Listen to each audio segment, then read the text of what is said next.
بسم اللہ الرحمن الرحیم۔ السلام علیکم ناظرین۔ مور اور سانپ کو جنت سے کیوں نکالا گیا؟ مور جتنا اب خوبصورت ہے اس سے کئی زیادہ جنت میں خوبصورت تھا۔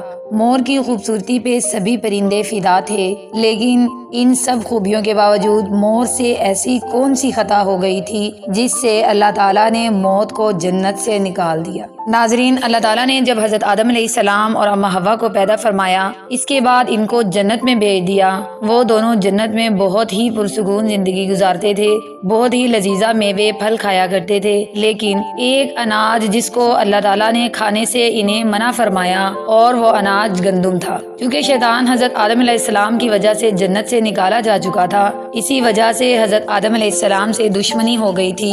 شیطان یہ چاہتا تھا کہ وہ کسی بھی طرح حضرت آدم علیہ السلام کو جنت سے نکال دے اور ساتھ میں اماں حوا کو بھی جنت سے نکال دے۔ جب شیطان کو یہ خبر ہوئی کہ حضرت آدم علیہ السلام کو تمام میوے کھانے کی اجازت ہے لیکن گندم کھانے کی اجازت نہیں ہے، تو شیطان انتقام کی آگ دل میں لیے جنت کے دروازے کے پاس بیٹھ گیا اور 300 سال تک وہاں پر بیٹھا رہا کہ کوئی جنت کے دروازے سے باہر آئے اور شیطان اس سے بات کر سکے۔ ناظرین، ایک دن اچانک سے مور جنت سے باہر آ گیا۔ شیطان اس کو دیکھتے ہی بہت خوش ہو گیا۔ شیطان نے پوچھا، اے خوبصورت پرندے، تم کون ہو؟ مور بولا کہ میں مور ہوں، اب تم اپنا تعارف کراؤ۔ شیطان نے جواب دیا، میں عالم کروبیہ کا ایک فرشتہ ہوں، میں اللہ تعالیٰ کی عبادت سے ایک پل بھی غافل نہیں ہوں، میں چاہتا ہوں کہ میں جنت میں جاؤں، وہاں کی نعمتوں کا اپنی آنکھوں سے مشاہدہ کروں۔ شیطان مور سے کہنے لگا، تم مجھے جنت کے اندر لے جاؤ، میں تمہیں 3 ایسی باتیں بتاؤں گا جس سے تمہیں ابدی زندگی حاصل ہو جائے گی، تمہیں بڑھاپا اور بیماری کبھی نہیں آئے گی، تم ہمیشہ جنت میں ہی رہو گے۔ شیطان کی یہ باتیں سن کر لالچ میں آ کر مور نے کہا، مجھ میں تو اتنی طاقت نہیں ہے میں تمہیں جنت کے اندر لے جاؤں، لیکن ایک سانپ میرا دوست ہے، وہ شاید تمہاری مدد کر سکے۔ یہ کہہ کر مور سانپ کے پاس آیا، اس کو 3 باتیں بتائیں۔ سانپ بھی شیطان کی باتوں سے بہت خوش ہو گیا، پھر شیطان کو اپنے منہ میں چھپا کر جنت میں داخل ہو گیا، اور یوں شیطان اپنی چال میں کامیاب ہو گیا۔ جنت کے تمام نگہبانوں کو یہ معلوم تھا کہ شیطان یہ چال چل رہا ہے اور جنت میں داخل ہو چکا ہے۔ فرشتے شیطان کو جنت سے نکالنے لگے، تبھی اللہ پاک کا حکم ہوا کہ اس کو ابھی تک جنت میں ہی رہنے دیا جائے۔ وہ فرشتے اللہ تعالیٰ کے حکم سے رک گئے، شاید یہ حضرت آدم علیہ السلام کا امتحان تھا۔ شیطان حضرت آدم علیہ السلام کے پاس اور اماں حوا کے پاس جا کر اپنی محبت کا اظہار کرنے لگا۔ وہ دونوں ہی شیطان کو پہچان نہ سکے، کیونکہ ماضی کے مقابلے میں شیطان کی شکل تبدیل ہو چکی تھی۔ شیطان کہنے لگا، میں چاہتا ہوں کہ آپ دونوں ہمیشہ جنت میں اسی طرح زندگی گزاریں، ہمیشہ خوش رہیں۔ حضرت آدم علیہ السلام اس کی بات بہت غور سے سننے لگے۔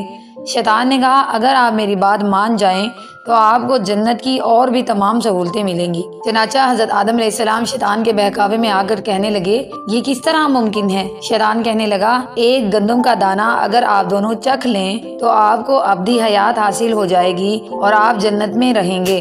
یہ بات سن کر حضرت آدم علیہ السلام کے دل میں رجحان پیدا ہوا، لیکن ان کے دل میں اللہ تعالیٰ کی نافرمانی کا خوف غالب آ گیا۔ جبکہ اماں حوا شیطان کی باتوں میں آ گئیں، جس پر اماں حوا نے حضرت آدم علیہ السلام کو راضی کر لیا۔ پھر اس کے بعد ان دونوں نے اس گندم کے دانے کو چکھ لیا۔ جیسے ہی گندم کا دانہ ان کے اندر گیا تو دونوں کے سطر واضح ہو گئے، جس کے بعد دونوں اپنے اپنے سطر چھپانے لگے اور خوف خدا سے کانپنے لگے۔ اسی دوران اللہ تعالیٰ نے فرشتوں کو یہ حکم دیا کہ حضرت آدم علیہ السلام اور اماں حوا دونوں کو زمین پر اتار دو۔ حضرت آدم علیہ السلام کو سری لنکا کے قریب نیچے زمین پر بھیج دیا گیا، جبکہ اماں حوا کو جدہ کی سرزمین پر اتارا گیا۔ جن خوبصورت پیروں سے چل کر مور شیطان کو جنت کے اندر لے کر آیا تھا، وہی خوبصورت پاؤں اللہ پاک نے مور سے لے لیے۔ سانپ جو اپنے منہ میں شیطان کو چھپا کر لایا تھا، اس کے منہ کی خوبصورت خوشبو کو چھین کر اس میں زہر ڈال دیا گیا، پھر مور کے ساتھ ساتھ سانپ کو بھی جنت سے نکال دیا گیا۔ جی ناظرین، یہ تھی ہماری آج کی اسلامک اور معلوماتی ویڈیو۔ مزید ایسی اسلامی اور معلوماتی ویڈیوز دیکھنے کے لیے ہمارے چینل کو لائک کریں، سبسکرائب کریں۔ ملتے ہیں کسی اور نئے ٹاپک کے ساتھ، نئے ویڈیو کے ساتھ، تب تک کے لیے اللہ حافظ۔